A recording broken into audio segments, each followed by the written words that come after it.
You're listening to the Mobcast Network.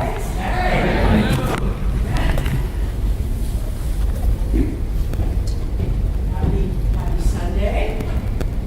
The naked now. Yeah, I had a little surprise in the corner. You're not going to have me act out that scene, are you? I wouldn't do that to you. Sure. Can you imagine? Jada, are you fully functional?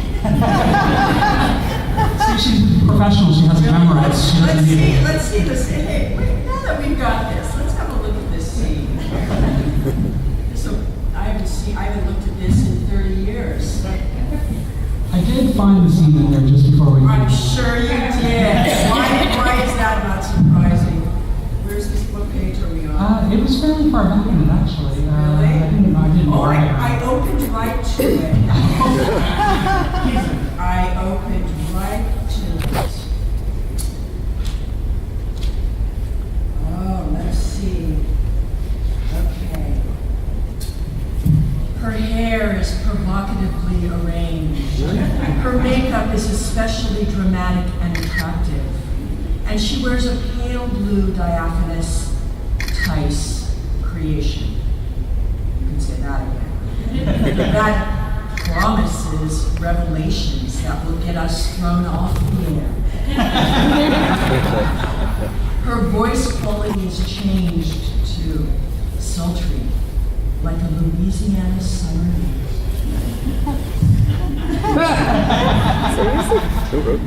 That's hysterical.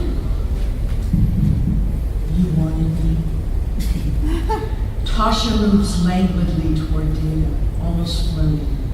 Data doesn't quite know how to react to this, Tasha. Captain Picard ordered me to escort you to sick bay, Lieutenant. He said when? I'm sure he meant now. So you be kind to him to you. But I got out of uniform for you, Data. Do you know how old I was when I was abandoned? Chronological age? No, I'm afraid I am not conversant with you. 5 years old, but I survived. I learned how to stay alive, how to avoid the rape gangs. I was 15 before I escaped. I am sorry, I did not know.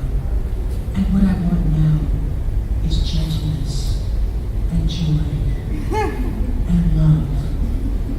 She reaches out and caresses his face.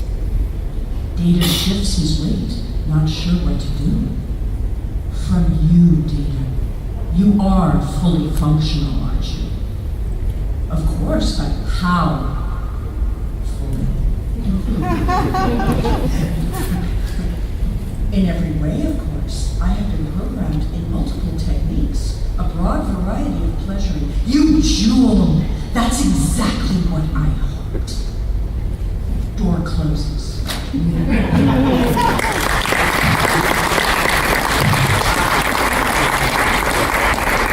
So how did that play looking at it again now?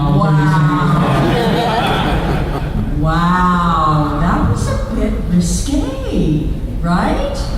Making it with an android? I mean, come on. That was ahead of its time. Well, they definitely weren't doing that in the original series.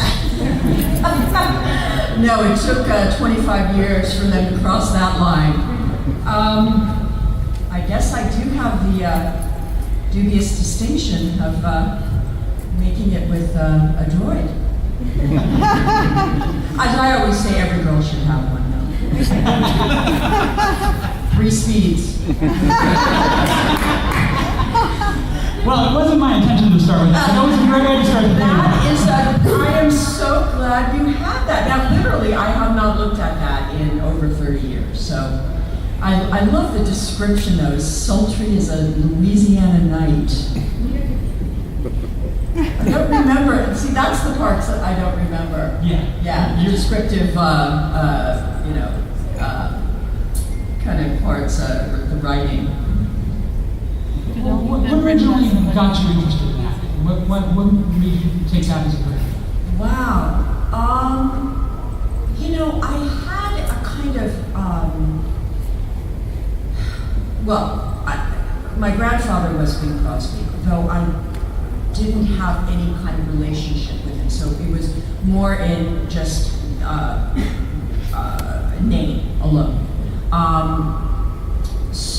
But my mother worked in the studios. She was a production accountant, so I was always around. As a matter of fact, she worked at Paramount when I was a child, so I would visit her on days off from school. And so I was around the business a lot. I was around, always loved movies, for instance, when I was in elementary school, I was the kind of host and narrator of the Christmas pageant. I remember having to memorize The Night Before Christmas and do it on stage and things like that. So I think all of that was the beginnings of it, but it really wasn't until I discovered a phenomenal acting teacher that inspired me and got me excited about the process and about the work and about analyzing theater and plays and sort of sparked my imagination. So you start out, I know you had a role on Days of Our Lives, but then your first big movie is 48 Hours, which is also Eddie Murphy's first big movie. Can you talk a little bit about working on that first of all? Wow. So yeah, I had a little job in Hollywood working at a store, and I was going to classes and going out on auditions, and along came this role in 48 Hours, and it was great because the girl, I don't know if you guys have seen the film. I sort of play this rough and tumble girlfriend of one of the bad guys, James Remar, and I share this apartment with my girlfriend Margot. Margot Rose played the character, and so when auditioning, Margot and I were sort of put together, and they did a lot of really cool photos of us. It was an odd audition because I just remember we were down in this funky area of Hollywood and a kind of industrial park, and we were just messing around as girlfriends, and they were taking stills of us because I think Walter Hill, the director, really wanted to see what it looked like, the two of us on film together. And it's a very unusual, when thinking back on it, process of getting these parts, but he cast us both and went to work at Paramount. And Walter Hill was just a delight. He was so caring and kind. Not a screamer, not an arrogant man. Very just smart, and of course Nick Nolte was already a legend at that point, and really a cool guy and very smart. And Eddie was just so full of himself. He was just, right off of SNL and had made such a huge splash. So young, he was only 21. And, of course, I get to hit him with a baseball bat. He was all, worried that I was going to hurt him. And, Nick was going to, Eddie, come on, man. She knows what she's, and I was using a fake rubber bat. It wasn't even a real wood baseball bat. He was like, don't you hit me! Don't you hit me with that! And of course then I accidentally hit him, I cried like a little girl. So when the chance to join the Star Trek Next Generation came up, how familiar with Star Trek were you already, and did you realize how much that was going to change your life? Wow. So when the original Star Trek was first on, in the 60s, I was a little too young to really appreciate it, and it wasn't my thing. When I got to be about 18 and it was in syndication every day, it became sort of a ritual. And at 5 o'clock, my landlord, I think I was 18, my landlord was an 82-year-old Italian immigrant, and he and I watched it together every day. And And that's the beauty of Star Trek, that, it just, multi-generations can experience this together. And so I had seen all of the original by the time I had, auditioned for the Next Gen. I don't think any of us could have anticipated any of this. It had been 25 years since they had made Star Trek, and this was a made-for syndication television series that, basically we thought, I don't know if anybody's going to watch this thing, and it was met with a lot of hostility, actually, when the Next Gen, before the Next Gen came on the air. So it took a while, and once it started running, people quickly embraced it. But we couldn't have seen that coming. Now, originally you were intended to play Counselor Troy, and then when Marina was cast, they decided to switch the roles. Can you talk a little bit about that? Well, originally, I think I was originally auditioning for the part of Counselor Troy. She was her description was a lot more my kind of coloring and my this very tall, sort of Nordic looking kind of ice queen kind of thing they were going for. And I think that the role of Tasha Yar was kind of envisioned more along the lines of I think her name was Vasquez in Alien. Oh, okay. Aliens. More like kind of tough little scrappy fire plug, and so I think I read for Troy for about 2 rounds of auditions, and somewhere in the mix, Gene Roddenberry liked both of us as actresses, and just said, would you mind flipping the roles and just let me see what happens? And he liked it so much, that's what it became.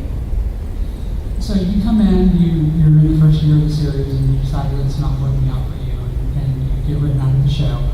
At that point, did you think, okay, I'm done with this, and that's the end of Star Trek for me? Oh, yeah. It was months in the making, a decision that, I just, that first season was really, as you can see, it got better. It was very tough on the writers the first season.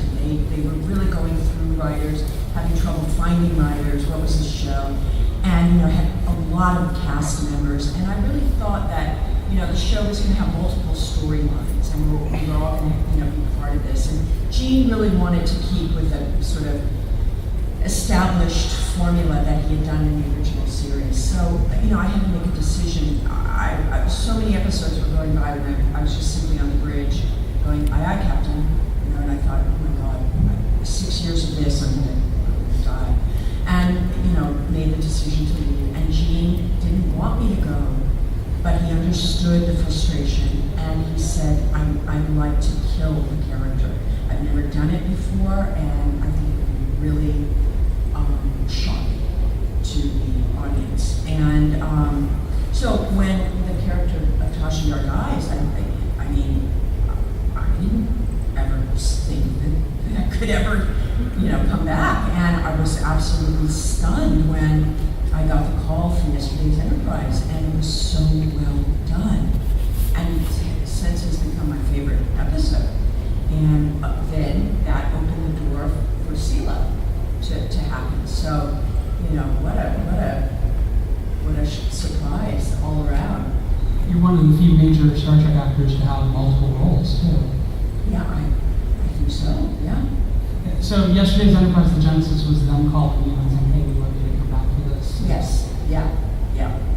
And what was it like for you to come back into it after being gone for, I guess that was 3rd season? Yeah.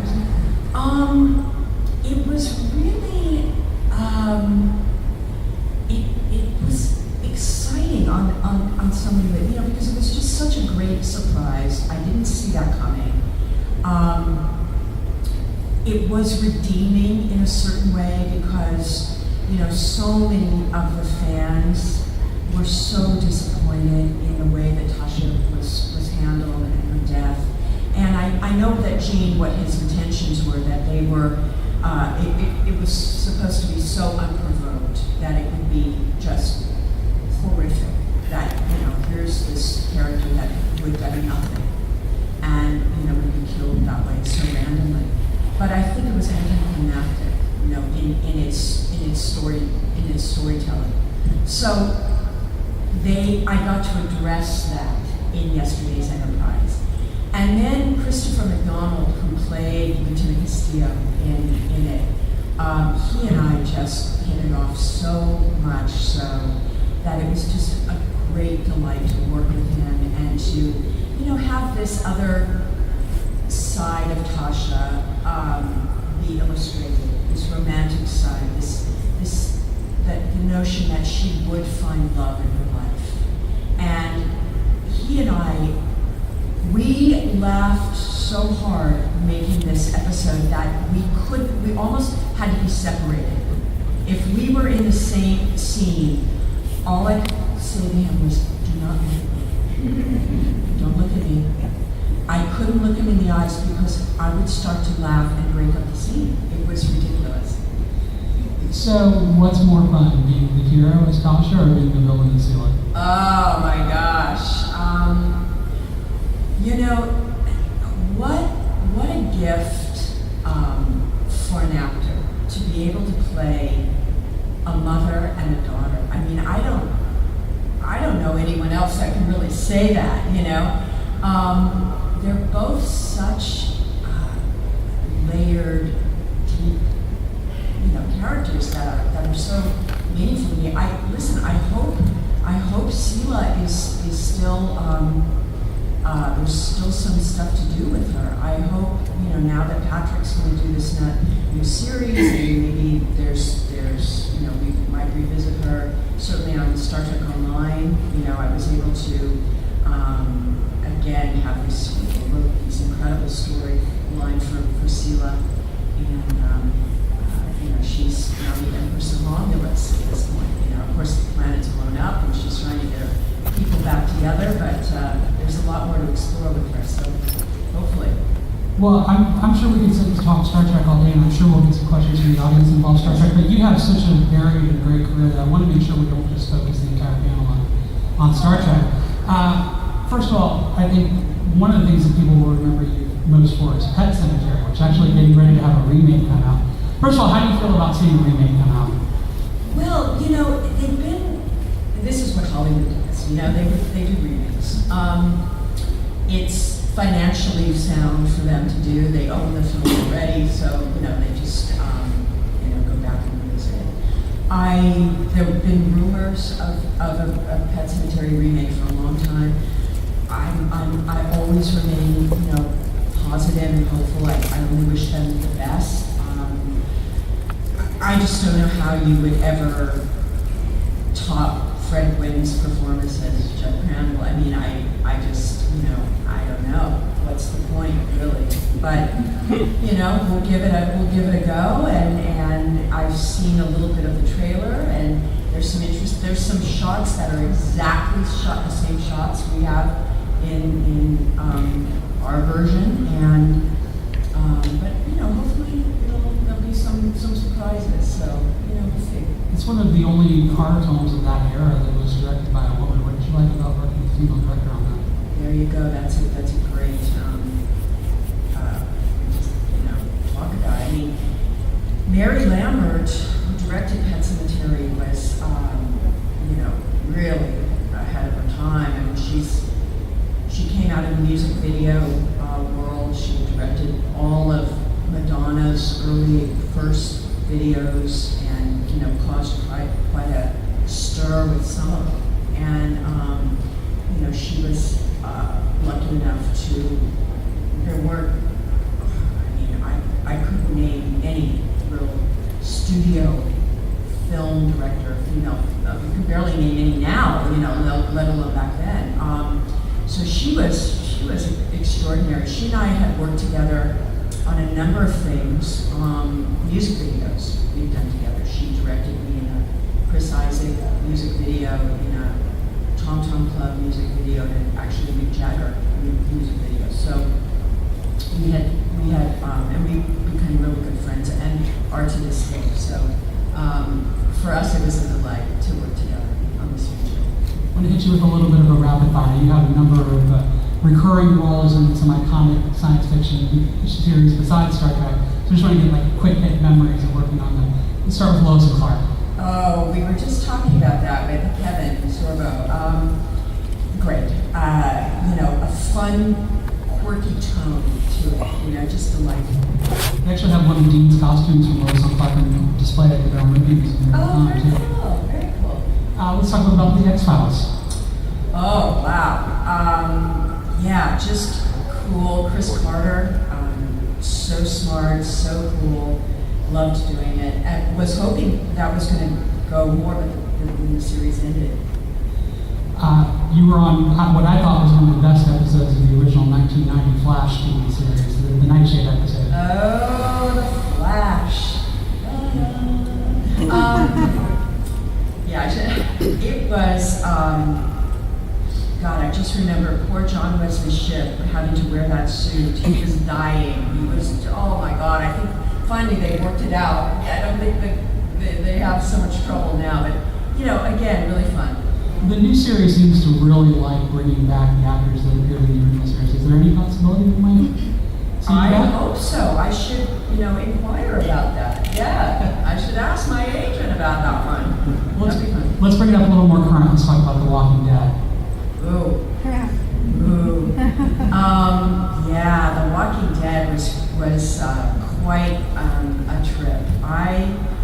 I, to be honest, had never seen an episode until I got cast in it, so I binge watched 3 seasons of it, and everybody was absolutely phenomenal. A great cast.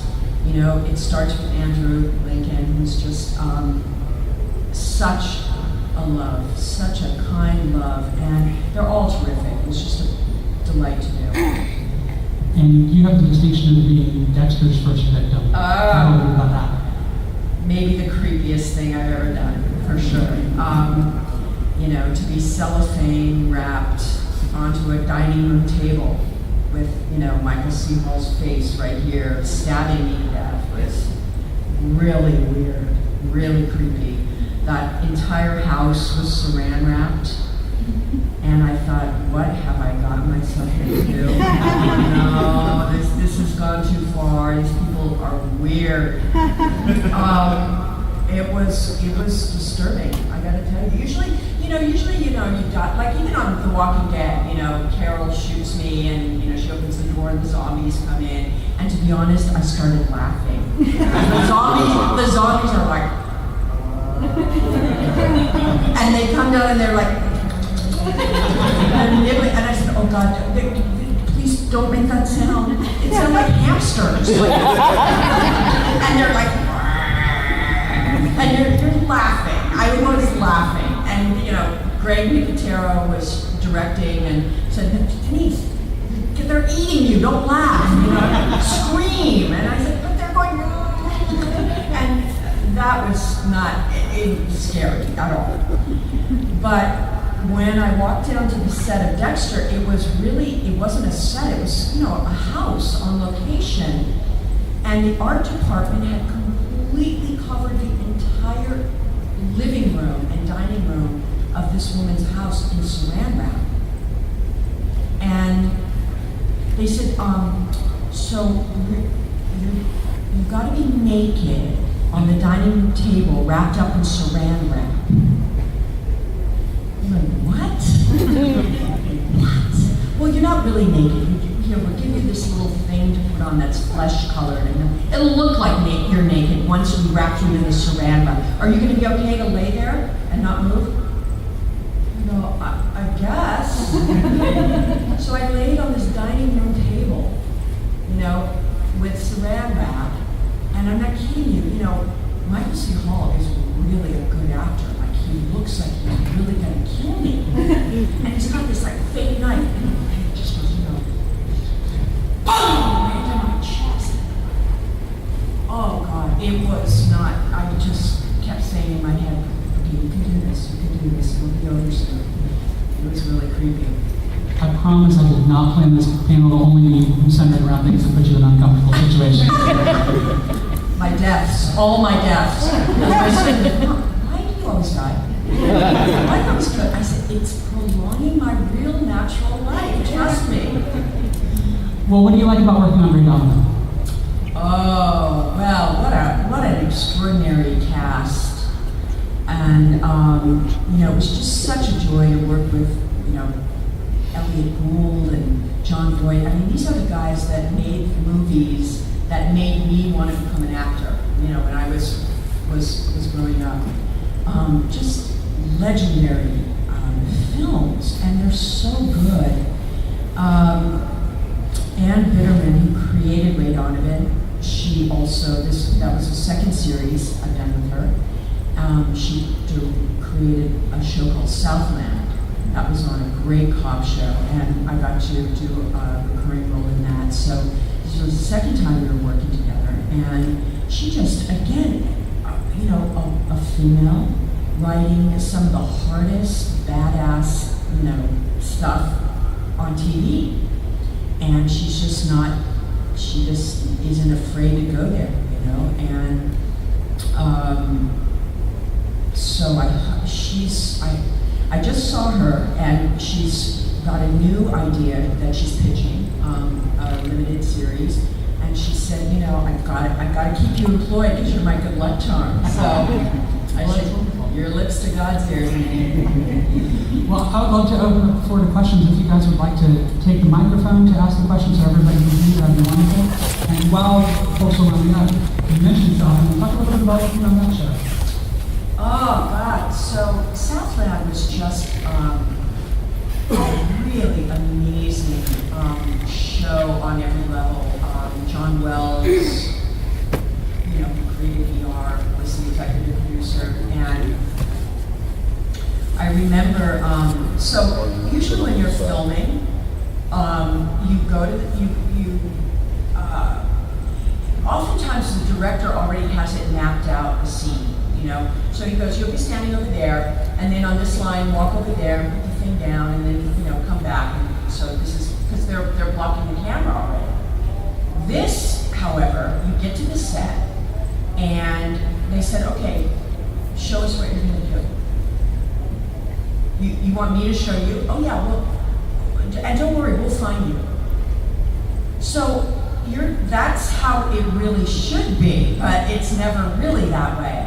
And they just shot everything handheld. They didn't care if your back was to the camera, you weren't looking at the camera. It was just a really unique sort of, and always the actors who were there as regulars, they would watch the newbies come on with this look of like, you want what? And they would just laugh because nobody ever works that way. So it was a really unique sort of experience working at Southland. It's just great. Well, let's get questions from the audience. Go ahead, sir. Hi, Denise. Thanks for coming. Pleasure. Big fan of Star Trek. I guess two questions. One is yesterday's Enterprise was my absolute favorite episode of this kid. Absolute favorite. I loved how they did your character. I think the writing was phenomenal. I just a phenomenal episode. First question is, I heard, things may change, but I heard Quentin Tarantino's doing an R-rated Star Trek. And I heard that it was supposed to be doing something with yesterday's Enterprise episode. I didn't know, is there any talk about that, or is it just a rumor, or that's the last I've heard on it. I didn't know if y'all knew anything about that. My second question was, in the Next Gen universe, you play different characters over a span of several years. I kind of didn't know what was the difference like working in the Gene Roddenberry era and then post-Gene Roddenberry era, like in the Rick Berman era. So I didn't know if you kind of talk about that. Wow, good ones. So yes, I have heard that rumor about Quentin. God, can you imagine? I think that would, okay, so I know Quentin a little bit. I haven't seen him in some time. But my favorite Quentin Tarantino story is I was at a Pasadena Comic-Con, and I was at my signing table, and there was a line, and all of a sudden I look up, Quentin Tarantino is standing in my line. Now this is before Reservoir Dogs came out. It was just playing at the Sundance Film Festival, which was just about to come up, and that changed everything for him. So he's got my action figure, and he wants me to sign it. And now, nobody knew who he was. I only knew about him because I had read Reservoir Dogs. The script was going around town, and every actor in Hollywood was auditioning for these roles. I mean, they were just great roles. You know, Mr. Wayne, Mr. Bond, Mr. whatever. And every guy I knew was getting an audition for this. And I met him at a party, and he said, "Hi, my name's Quentin Tarantino. You were in one," you know, he's a film nerd. He said, "You worked with my favorite actor, Michael Parks, in a movie called Arizona Heat." I went, "You saw that?" I mean, it's not very good, but it's, you know, Michael Parks was, and ultimately Quentin used Michael in a bunch of movies, in all the, you know, Kill Bill movies and stuff. And he just loves, you know, these obscure, you know, B-movie types. And I said, "Oh my God, you saw that?" And he goes, "Yeah, I love that movie. Michael Parks is like my favorite actor." And I went, "Oh my God, you're Quentin Tarantino. I read the script you wrote. It's amazing." And he said, "You did?" I said, "Yeah, it's incredible." He goes, "Oh, well, thank you." And he was so humble. And about, 2 weeks later, he shows up at the Comic-Con with my action figure. And I said, "Oh, of course I'll sign it." And he said, "I'm going to put it on my mantle next to my John Travolta Saturday Night Fever doll." And I said, "Oh, okay, great. Great, that's a place of honor." And then I went to Sundance, and I saw Reservoir Dogs, and the rest is history. And then I ended up working with him in Jackie Brown. I was in Jackie Brown. So I would love, Quentin. I think he would. He loves Star Trek, so he would take this to another level. He might shoot up the whole crew. As a matter of fact, I'd be disappointed if he didn't, put us in a bloodbath somewhere. So that could be cool, but I don't know any more than that. So I think the next gen really took a shift when Michael Piller came on board and started, being the main writer and really began to make a cohesive storylines for the show, and I think it was a good choice. Go, sir. When you first started out on the panel, let's talk about you and Maida. How did that feel? How did that? Oh, well. If you're asking what it is, let's keep it family friendly. How did? Like, what was it like having a relationship with Data? Oh, he's, Brent and I are really good friends, and we were really good friends, right from the start. So, we really, he has got a great wit and a great sense of humor. So, we took delight in the fact that these two would find each other and be with each other, and who knows what would have happened had I continued on the show. Maybe they would have gotten married. How did you feel about filming that scene? Oh, well, I mean, And what do you think he would have felt? oh, I think he loved it. Oh yeah, Brett loves it. He loves it. We joke about it all the time. Okay, let's take the next question, please. Thanks. So big fan. You're talking about some of your best your really lovely called B movies. I'm a huge fan of a film called The Eliminators, Awesome. and I'm also a fan of a film called Miracle Mile. Oh, And so, yeah, thank you. Would you do me the honor of just telling some stories about either one of those films or one of those films? I love this. You're brilliant, Miracle Mile. Miracle Mile is just amazing.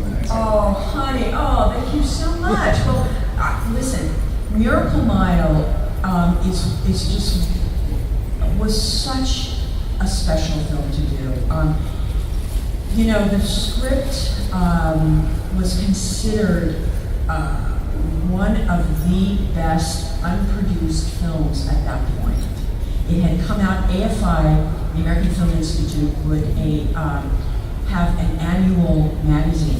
They would publish a beautiful glossy film magazine, and with stories about different writers and directors, and it had just made that list, and then of course it finally got produced, and it was so great in that Steve DeJarnette, the writer and director, really fought hard that no one would change the ending. It ends on a really tough, downbeat note. I don't know if you guys have seen Miracle Mile. It's just really worth seeing, I think. It's on Amazon. You all should see it. It's great. Yeah, they just about a year ago, I went to a new. They just did a new Blu-ray edition and did some extras. We all went back to the diner, all the people from the diner, to do kind of some extras for the DVD. It was just a great cast, great story, and yes, as I was saying, Steve, people along for years, they wanted to make it, they wanted to change the ending. They said, you can't have your lead star. He said, that's what happens. That's what's going to happen. We're not making it. And finally, Hendale Pictures, which made it, which of course is no longer. They were in the vanguard of the indie film scene, and they did it Steve's way. So it was really cool. So that was Miracle Mile. Eliminators. Oh my God! Again, Empire Pictures. They're no longer either. Those were the days when a guy would have an idea. We've got a scientist, an android, a ninja, and a salty riverboat captain, and they are going to go after a mad scientist who's going to ruin the world. And he would have an artist draw the poster. And they would go to the film market in Milan called Mifed, and off of the poster, they would sell the idea. They would get enough investors, and they'd come back and make the movie. That's real old school filmmaking, like Roger Corman style filmmaking that they just don't do anymore. So that's how Eliminators was done. They came back, they had a poster. The girl was a brunette. They had to change the poster when they cast me. And we made the film in Spain. And the film went like double budget, over budget. But it was a blast living in Madrid and making a movie. It was so cool. Thank you so much. So, my pleasure. It sounded like the formation of the Avengers. You all get all these disparate characters. Yeah, exactly. It was just wacky, so fun. Please, go ahead. I've heard I've seen these skits when they joke about women over 40 in Hollywood. How do you deal with that? Do you find that it's worse trying to get parts? It's always a battle. It just is. I mean, it's a tough business, and you're lucky if you can do it, and are blessed, to get work and find work in it. But you look at any given project, many more men than women, and certainly it's a lot more parts available when you're in your 20s. That being said, you can't, this is what you do. You're an artist, you're an actress. I've made a career of this, and you have to diversify, I think is your best bet. Either write, direct, produce, all of the above, do theater, do do it all, because, you know, you have to. You can't sit around and wait for things to fall in your lap, you know? You have to create, you have to make it happen for yourself. Yes. Yes, please. Hello, you had a part in directing Trekkies, correct? Pardon? Trekkies. Trekkies? You had a part in directing it? Am I directing it? You had a part in directing it, correct? Oh, I did not direct it, but I produced it, Okay. and I narrated it, and it was from my idea. Were you inspired much by Christopher Guest movies? It almost felt like a Christopher Guest production of just how crazy everything is. And as a Trekkie myself, I see it's accurate, but I'm just saying. That's so funny. It is kind of, yeah, I could see where you're going with Christopher Guest life. I mean, I think Galaxy Quest is like, you know, here's a story with Galaxy Quest. When I was screening Trekkies, I hadn't sold it yet, so I was going to festivals and I was screening it in screening rooms, you know, whoever I could get to watch it. The one thing I held out when I made Trekkies was I wouldn't give someone a DVD to watch it, because I knew this is how, you know, they'd watch 5 minutes and go, oh, okay, I got it, and they eject it, and that's not the way to see a movie. So I would do a screening. And a friend of mine was working for the production company that was making Galaxy Quest.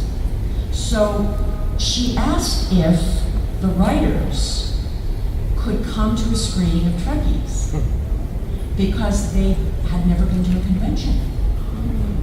And they were hired to do a rewrite on Galaxy Quest. So I said, sure. So the two writers, these two guys, came to one of the screenings I had of Trekkies. And so when Tim Allen, the first day of filming, gave all of the cast members a copy of Trekkies and said, watch this and you'll figure out how to do this movie. So I was very flattered, very honored, because I love Galaxy Quest. Oh my God, I think it's exact.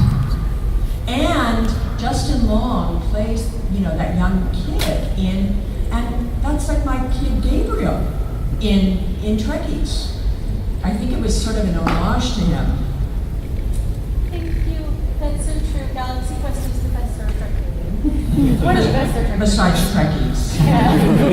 Trekkies is the best Star Trek. That's amazing to learn that you're in a way responsible for Yeah, that was cool.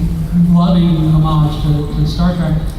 It's for you to go from thinking, well, I'm done with this after 1 year, to coming back to the series, to creating a documentary series about the show, and then inspiring that.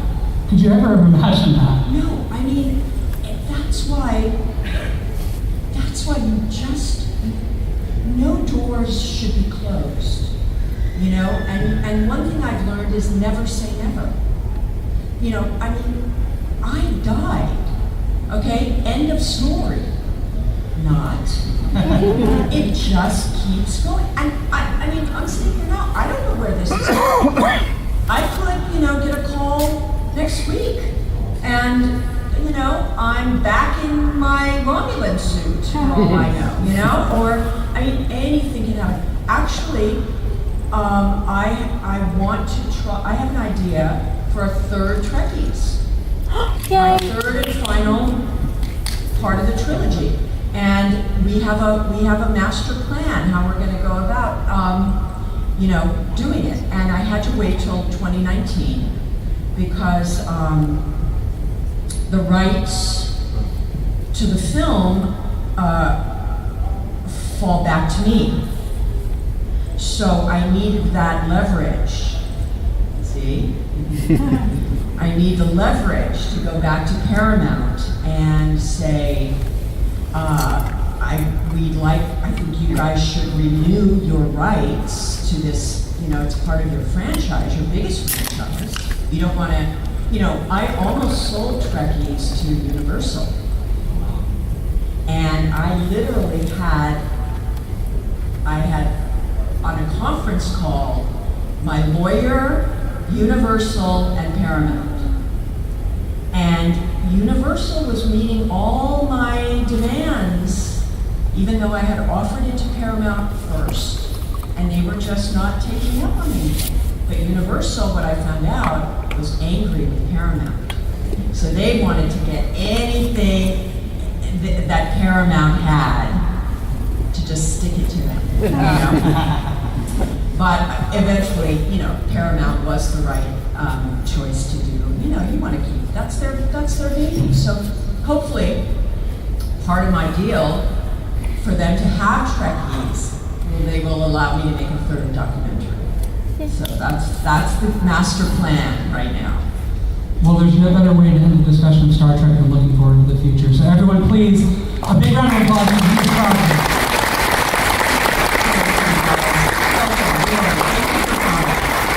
Thank you so much. The next panel in this room will be with Peter Davison. I will also be moderating that panel. If you'd like to stay, you're welcome.